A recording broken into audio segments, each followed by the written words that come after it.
Hey, what's poppin'?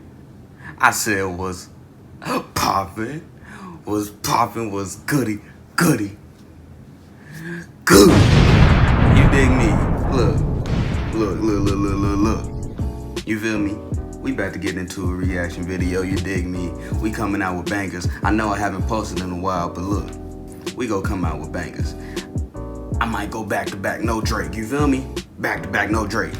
I know y'all like, you feel me? I got like 500 views on that UFC video. Y'all boys was knocking out the, you feel me, the like button, you know, the subscribe button. I'm rocking with that. Help me get to the big 1K. Y'all rocking with me, I'm rocking with you, you feel me? Then help me get big, you know, and I can help y'all get big, you feel me? We all gang, you feel me? So look, we about to get into like the top 5 comebacks of MMA. We going in MMA. I think MMA and UFC. I don't know. Tell me down in the comments what's the difference. UFC, MMA. I don't know, but these niggas be getting knocked out either way. You feel me? So look, we about to get into this. You dig me? The video will be down there in the description. You feel me? The link will be in the description. And yeah, bro, we about to get into the video. Let's get into the video. Hey, look, I ain't gonna hold y'all boys no longer. We go get straight into the video, cause I know y'all like just watching the video and, you know, having the presence of a real nigga right there. You dig? So look, we about to get into it. Y'all see a top 10 greatest comebacks in MMA. I almost messed that up. Let's get into it. 3, 2, 1. Let's get right. No fear, I'm standing right here, eyes clear, with my mind clear, never look rear, only up. I didn't get to see it yet, hold on. There are a few things more thrilling in MMA than a good comeback fight. As fans, we love to see fighters come back from the brink of defeat, pull through the adversity, and come out on top. It's like what makes this sport so great. The fact that anything can happen at any moment. Although there have been dozens of incredible comeback moments throughout the years of MMA, I've narrowed it down to 10 of my personal favorites. If you guys think I missed anything, just let me know down in the comments below. And also be sure to like and subscribe if you enjoyed the video. Now in no particular order, here's my list for the greatest comebacks in MMA history. This is where the fun begins. Matt Hughes and Frank Trigg had a history of bad blood coming into this fight, with Hughes getting the better of Trigg during their first encounter. This didn't sit too well with Trigg. Before the match even began, Hughes got in an altercation with Trigg during the stare down, shoving Trigg away as he got too close. Early into the first round, Trigg landed a low blow to Hughes, which went unnoticed by the referee. Frank Trigg seized this opportunity to go after the hurt Hughes, seizing his back and sinking in a rear naked choke on Hughes. The fight looked very close to being stopped, as Hughes went into survival mode, desperately trying not to tap. His face could even be seen turning purple as Trigg tightened on the submission. But being the champion that he is, Hughes finally managed to escape the submission and get on top of Trigg. From there, he picked Trigg up into the air and ran him all the way across the octagon, slamming him down as he reached the other end of the cage. Now it was time for revenge. Hughes took Trigg's back and forced Trigg to tap to the same submission that Trigg had attempted earlier. The crowd went wild as Matt Hughes pulled off one of the greatest comebacks in UFC history. That is what I like. After an upset loss to Antonio Bigfoot Silva, Alistair Overeem was looking to rebound from the defeat by taking on rising contender Travis Browne at UFC Fight Night 26. Early on, it looked like everything was going according to plan for Alistair Overeem. Less than 2 minutes into the first round, Overeem had Browne in serious trouble, landing some devastating shots as Browne curled up onto the canvas. Although the fight could have been justifiably stopped at this point, the ref allowed it to continue. Browne managed to survive and get back to his feet, going on the offense and throwing kicks at Overeem. A few of the follow-up kicks connected to Overeem's chin, with Overeem falling down to the canvas. Travis followed up with some hammer fists to finish the job, with the ref stepping in stopping the fight in favor of Browne.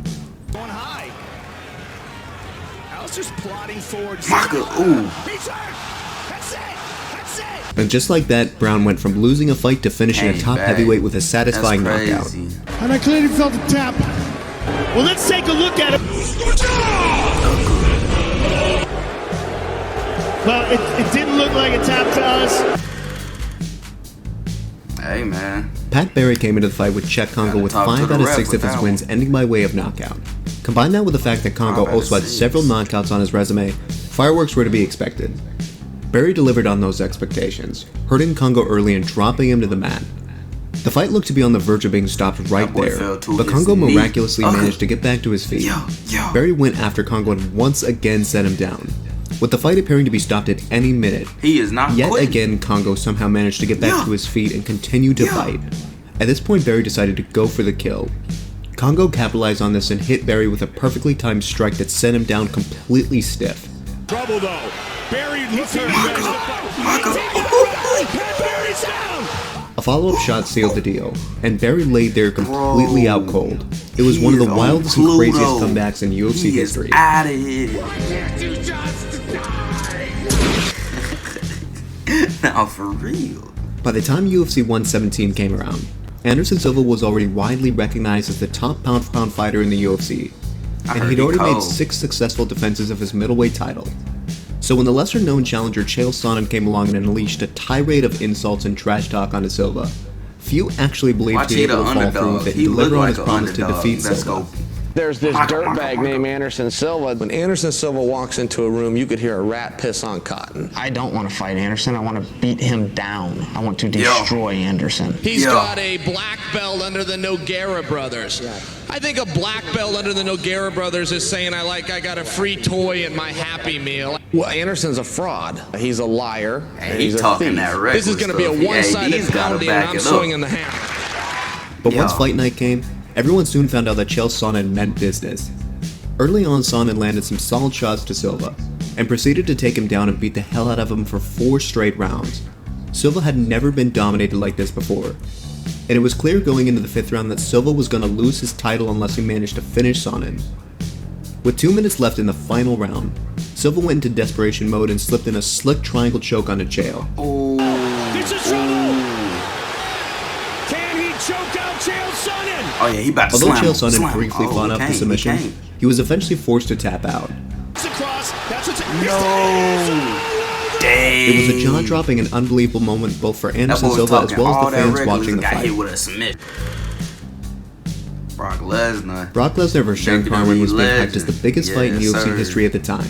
The statement could be taken literally, as both Lesnar and Carwin were massive heavyweights, the likes of which had rarely been seen in the UFC at that time.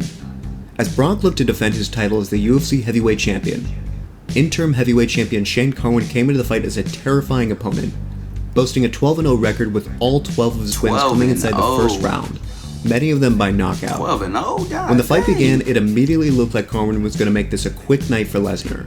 Carwin dropped Lesnar and unleashed a barrage of ground and pound, to the point where it looked like it could have been justifiably stopped on several occasions. No one had ever seen Lesnar endure a beating like this. Despite the damage taken, Lesnar held on and somehow weathered the storm, surviving until the end of the first round. Going into the second round, Carwin was clearly gassed. Lesnar recognized this and took the exhausted Carwin down with ease. Lesnar then positioned himself to set up an arm triangle choke, squeezing on Carwin until he was forced to tap. Let's get right, Brock. Yes, sir. Let's get right, Brock. Yes, sir! It was the first time MMA fans had ever seen Lesnar overcome such extreme adversity. Let's go!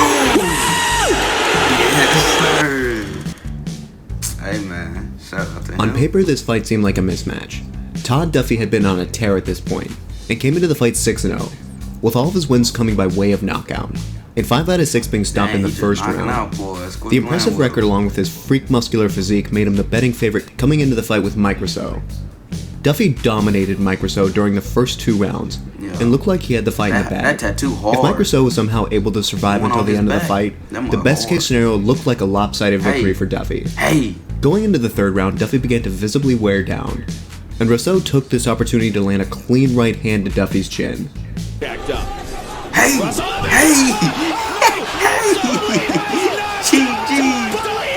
That one strike was all it took to render Todd Duffee completely unconscious. Duffee fell to the canvas out cold, but just to be safe, Mike Russow followed up with a brutal hammer fist for good measure.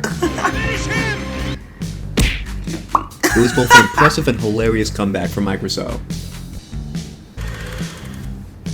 Yes, sir. What a nigga. The co-main event at UFC 140 featured Frank Mir rematching Antonio Nogueira in the heavyweight division.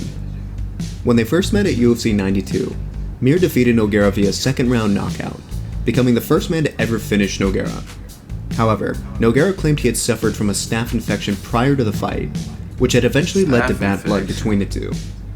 During the rematch, Nogueira landed a strong right hand that had Mir in deep trouble, falling face forward to the ground. Mir looked like he was completely unconscious at this point, operating on autopilot and holding onto Nogueira's leg as he ate some punches to the side of the head. As Nogueira was warned about hitting the back of the head, he attempted an anaconda choke on Mir, and ended up on his back. Nogueira, looking to transition to Mir's back, lost position and Mir locked in a Kimura. That arm out of there. Submission. Oh, trouble. Oh, look at this. Unbelievable. Trying to finish it. Nogueira was in deep trouble, with Mir choking on Nogueira's arm until it broke completely. Finish it. He's got it. At 3 minutes and 38 seconds in the first round, Big Nog finally tapped out, but by then the damage had already been done. Interestingly enough, referee Herb Dean had come close to stopping the fight, but in his words, Nogueira had earned the right to determine if he could continue or not. One of the very best at taking damage and somehow carrying on, Darren Elkins would pull off one of the greatest comebacks of all time at UFC 209 against his opponent Mirsad Bektic. The first round went terribly for Elkins, as he was being lit up on the feet before Bektic took him down and punched him from the top position, busting him wide open and having him close to being finished on a couple of occasions. The second round wasn't much better, but by the third, having been unable to take Elkins out, fatigue began to set in for Bektic. Elkins took advantage of this and began to come back, gaining some positional advantages, before he threw caution into the wind. Grabbing onto Bektic out of his scramble, Elkins landed a pair of big right hands before following with a head kick that sent Bektic crashing down. Let's get right. His celebration after the fight said it all. This was a man who would never give up no matter how bad things got, meaning a comeback was always possible. Hey, he did that. How good does this feel? He did that right there. Man, greatest feeling there. You barely can see out his eye. Comeback fight ever. I thought I lost it for a second for sure, and I knew I had to finish. Now stand aside, worthy adversary. 'Tis but a scratch. The heart and determination of Frankie Edgar has never been a secret among MMA fans, and his iconic trilogy with Gray Maynard proved that. Gray Maynard got the better of Edgar during their first encounter, winning the fight by decision. Following the loss, Edgar quickly rose through the lightweight division, going on to claim the lightweight title that was long held by BJ Penn. Frankie Edgar's second title defense saw him in a rematch with the only man who had beaten him thus far, Gray Maynard. In one of the most lopsided rounds in MMA history, Gray Maynard bullied Edgar for 5 minutes, dropping him on multiple occasions, landing numerous strikes that busted Edgar down, he get right back How up, Edgar though. managed to survive was a sight to behold. It was like something out of a Rocky movie. That. Although Edgar was able to come back and fight through the next 4 rounds, the fight ended in an unsatisfying draw, with fans demanding a final fight between the two. The third fight started in similar fashion to the second, with Gray Maynard rocking Edgar early, leaving him badly hurt. Despite the brutal beating Edgar sustained during the first round, he managed to come back and land a huge uppercut to Maynard in the 4th round. Edgar proceeded to follow up with some vicious right hooks, dropping Maynard to the canvas and ending the fight, as well as their trilogy. If you guys think I missed any fights on this list, just let me know down in the comments below. Also let me know what are some of your favorite comeback fights. If you guys enjoyed this video, be sure to let me know by leaving a like and subscribing. Thanks so much for watching, guys, and I'll see you in the next video. You never have a... Hey, that was a cold video, you feel me? But look, what are the women? What are women at? I know some women be getting knocked out, be going crazy. So, hey, probably the next video, I'm gonna look up the greatest comebacks or knockouts with the women, cause I heard they be, you feel me? But look, hope y'all like that video. Like it up, check out my recent UFC video, the reaction. That mug go dumb, you feel me? Subscribe, cause look, we coming out with videos back to back, probably like every 2 days, you feel me? So look, get ready, subscribe to me if you watching this, bruh. If you watching this, if you this far, comment down below the 100 emoji, you feel me? Comment down below if you made it this far, comment down the 100 emoji, you feel me? Lock up the video. Hey, hope y'all have a good day, you feel me? I'm gone. that tough shit you talking, you know that you weak. Hey, we really been on the street, try 24/7 that day of the week. Just wait till they let all my dogs out the leash. Hey, so much ice on my skis. Yeah.